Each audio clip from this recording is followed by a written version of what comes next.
আসসালামু আলাইকুম প্রিয় দর্শক, আপনারা দেখতে পাচ্ছেন চিয়াংমাই আম। চিয়াংমাই আম দেখাবো। গাছের অবস্থা খুব বেশি ভালো না। এখানে আমগুলো সব প্যাক করা। এই যে ব্যাগিংয়ের মধ্যে থেকে একটা আম খেয়ে দিয়েছে আজকে। আর গাছের গোড়ায় দেখেন ইঁদুরে কেটে কি করছে। আমি আপনাদের আমের অবস্থাটা একটু দেখাই যে ভিতরের আমের অবস্থাটা কেমন।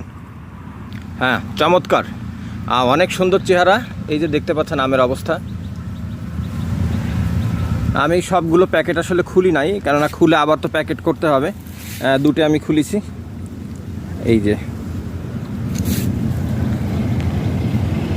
হ্যাঁ, প্যাকেট দুটো খুলে আম দেখাচ্ছি। এই যে তবে কেউ আশা করেন না খাবার যে এই আম খেতে পারবো, কারণ বাড়ি ফোর আম অনেকগুলো প্যাকেট করা ছিল। শেষমেশ আমাকে না বলে নিয়ে গেছে। আমি তাদেরকে চোর বলছি না, মানে আমাকে না বলে আমগুলো নিয়ে গেছে, অনেকগুলো আম।